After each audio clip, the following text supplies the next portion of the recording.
Hey everybody, I wanted to do a quick explanation for any presenters who are new to the Fontbonne Fall Institute. Many of you have presented at the Institute before, so you kind of know how it works. But for a lot of other people, it's just ever so slightly different from a conference, and sometimes it's helpful to have just a quick video explanation of how everything works, especially if you've never even been on campus before. That always is a little bit intimidating for people when you're not sure where you should park or where you should go. So I thought I would just do a real quick explanation of how everything typically goes on this day so you know when to get here and what to expect. So the first thing is the people that you need to know. Obviously, I've been in contact with you virtually for a while now, but I'm the Director of Instructional Technology, and Fontbonne has institutes for fall, spring, and summer, but they're all different topics, they're all different subjects. Different people coordinate them. They have different roles in the university, so some people will be faculty members and they'll coordinate. Some people will actually be K-12 educators or other directors, and they might actually be running the show. So my role here is we're a small Catholic institution, and because of our size, we have to be very, we have to wear lots of hats around here basically. And in my role, I have to help support all of the faculty here in their use of technology, and I have to help a lot of the pre-service educators in our department, and I do a lot of outreach to the K-12 system as well. So it kind of gives you an idea of where I'm coming from. My background is in history and English. Those are my majors in undergraduate at Mizzou, and then I got my master's in social studies education at Georgia, and then I moved here and back here and to St. Louis, and I got my PhD in education technology. So kind of ran the gamut, taught public, private, online. I either taught myself or had student teachers every level from pre-K, up through graduate school. So, jack of all trades and master of none, I guess. The other important person, though, that you need to know is Ruth Irvine. She is the Director of Assessment in the Department of Education, and Dr. Irvine kind of oversees all of the institutes. So she's kind of the head honcho. She's been doing this for, many years now. So she's a really great person to talk to find out how, maybe you can become involved in other institutes. This one's on technology, but we have some that are on math, some are on gifted education, some are on literacy. So if those are areas that you even want to brush up on your skills and you want to be a participant, she's a good person to talk to.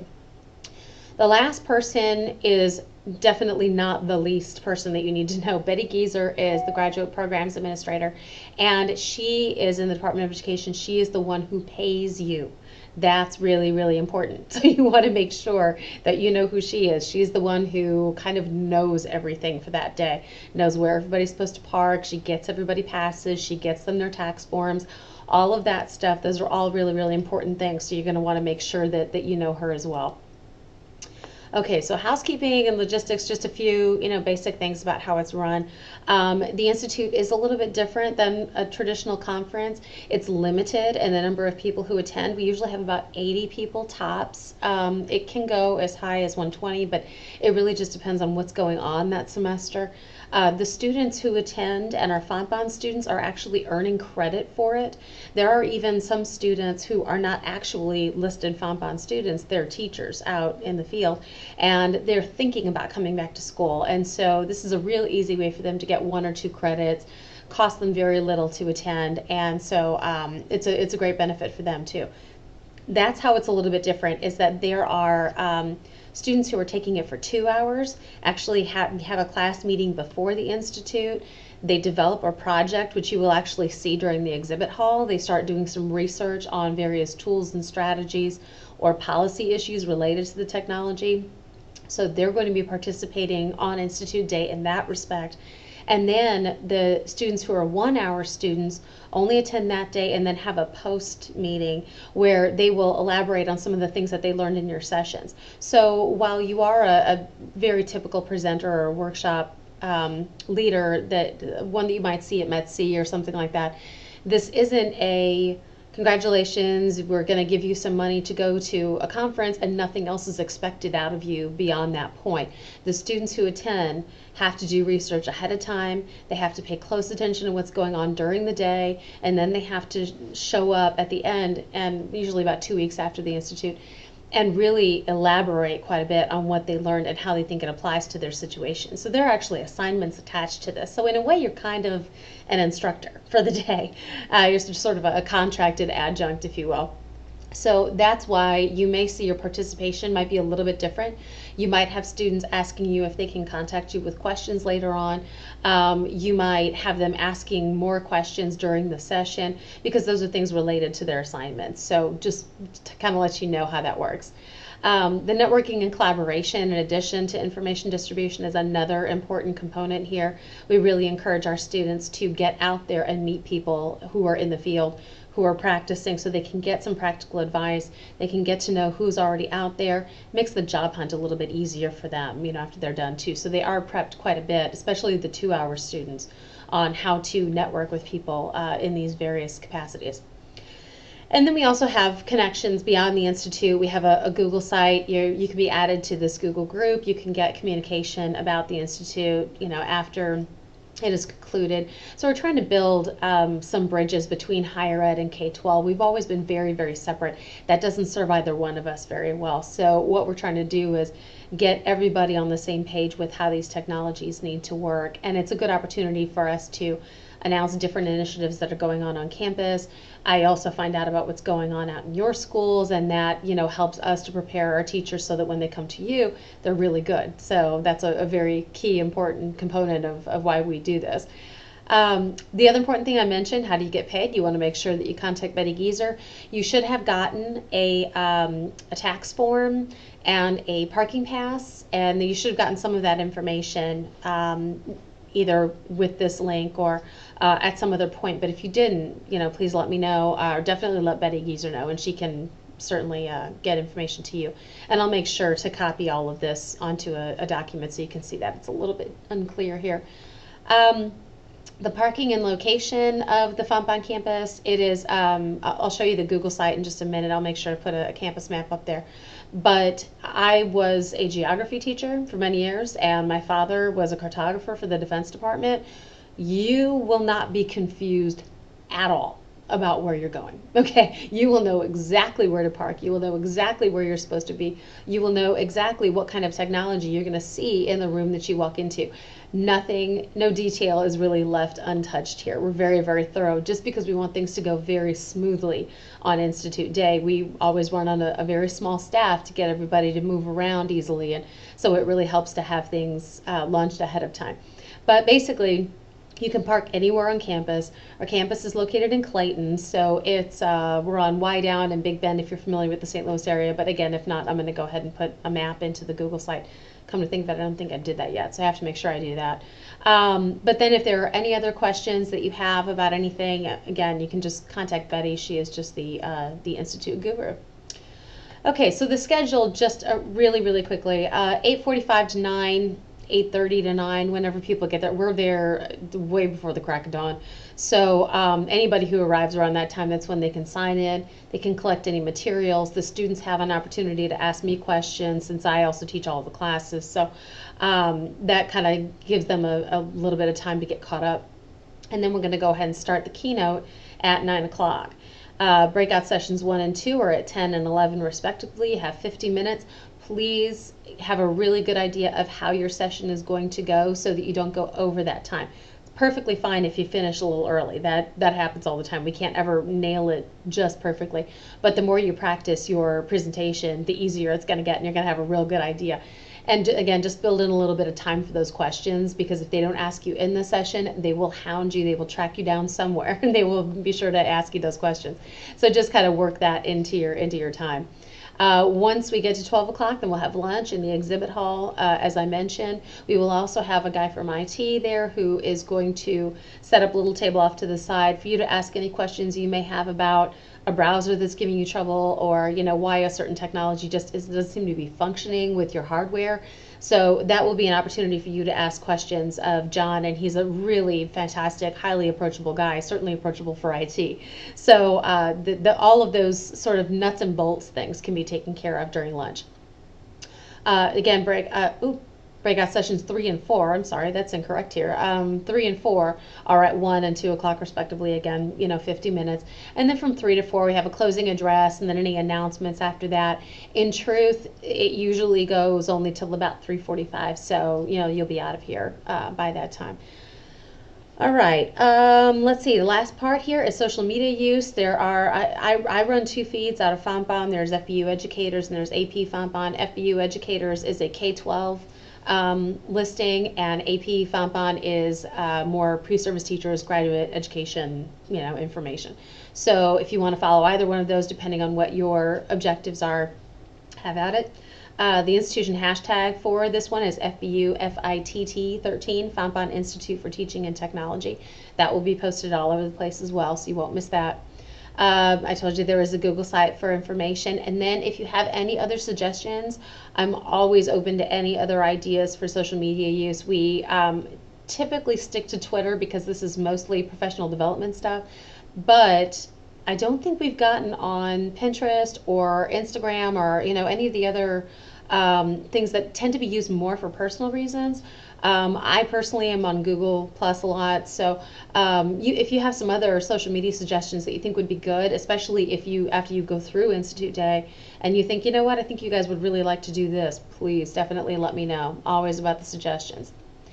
Okay, so as for the Google site, just a real quick, I'll give you the link to it, but you all will have access to this as editors, so you can go in and make any adjustments that you like. If you're comfortable with Google and you know how it works and you just want to go ahead and throw your stuff into it, fabulous. But if you don't, you can just email me links or presentations or anything like that, and I can go ahead and throw it into the site for you too. That's absolutely no problem. The question I always get is, do we need to have all of our stuff loaded before the Institute Day? No, absolutely not. You can work right up until the very last second. I know that's how I work.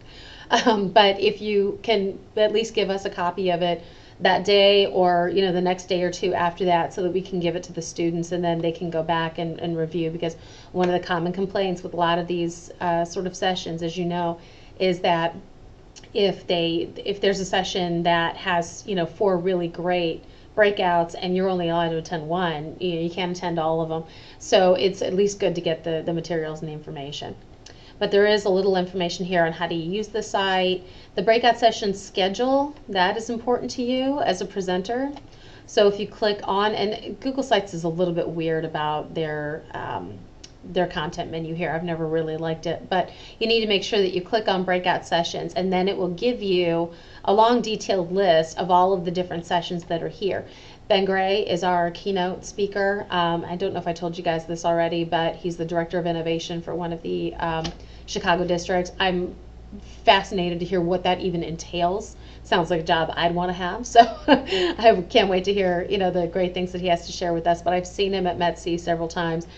I ran after him very deliberately because he's a great presenter, so we're all going to be just delighted with that. The session number 1 deals with investigation and scrutiny. These are research tools. 4 people will be doing that, and those are sessions A, B, C, D, so you'll see these kind of group letters that are there. And session 2 is assessment and standards.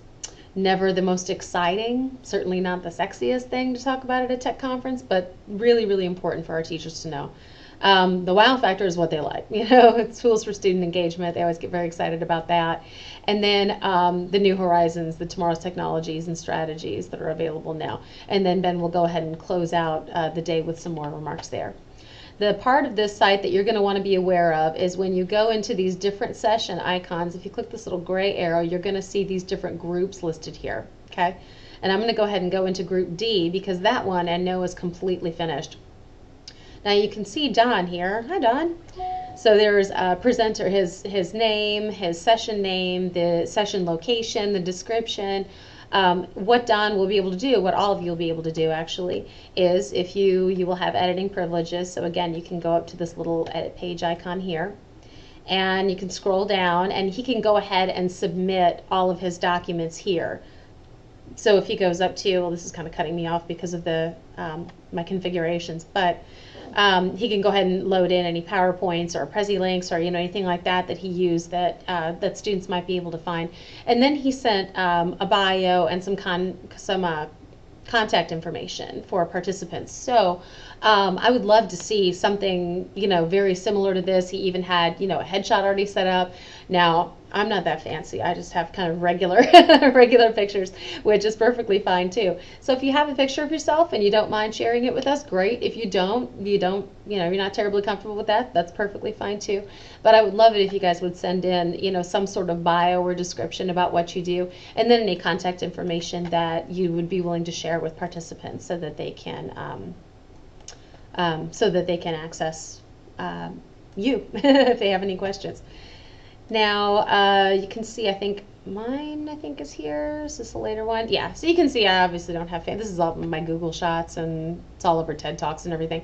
So this is what it looks like without me adding any bio information. So you can see I've got a section, this is additional resources from Amy, but I haven't loaded anything there because, again, I don't do that until the very last minute.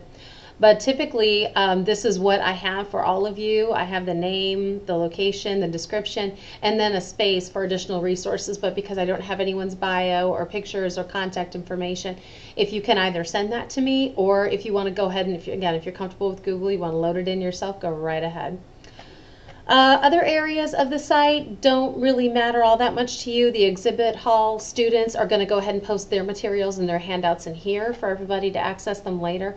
Any keynote address information that Ben would like to share with us, and again, he's also sent a headshot and a bio here, and that's really helpful for people who want to get in touch with them later. And then there are presenter resources. So if you've never really been a presenter before, or you have very limited experience with it, or you're not entirely sure about it, I just threw in a few resources here that tend to be very helpful, for people when they're just starting to get their feet wet with presenting. If you don't need it, don't worry about it. It's just there, in case it's helpful for you. And if you're on Twitter, but you're not really following hashtags or anything just yet, not everybody always does. So this is a helpful resource on how to, follow the tag and how to get your phone or your device or whatever set up so that you can follow it. But again, you can always Google this stuff too. There are lots of other materials. And there is direction on how you can add your materials to the Google site. So there is instruction there as well. Other than that, I think we're pretty well set. So we've covered parking lots, getting payment. You do get paid after they start doing all the paperwork the day after the Institute.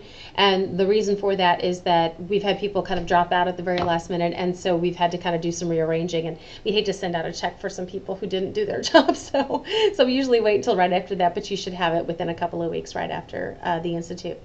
Otherwise, if there are questions or issues, anything comes up, if there's any information you want to know that's not listed here, I will be adding one more section under presenter resources with room information for the room that you are presenting in. So if you're presenting in a workshop room, I'm going to go ahead and give you an idea of what the technology looks like. You'll have the user guides well ahead of time, but we've got IT folks there to help you in case anything goes wrong. But for me, I just kind of like to know before I even get here, what's here and what's available. So that if you're one of those really, type A, I have to know kind of personalities, then that will definitely feed that side of you. But again, if you would really rather come on campus and take a look at the room ahead of time, that can be arranged too, okay? I've certainly got keys to the East building. I don't think I have keys to the other buildings though. So anyway, just let me know. Whatever you guys need, we're here for you. So if you have any other questions or issues though, you know where to find me. Thanks everybody, and I can't wait to see you on November 2nd.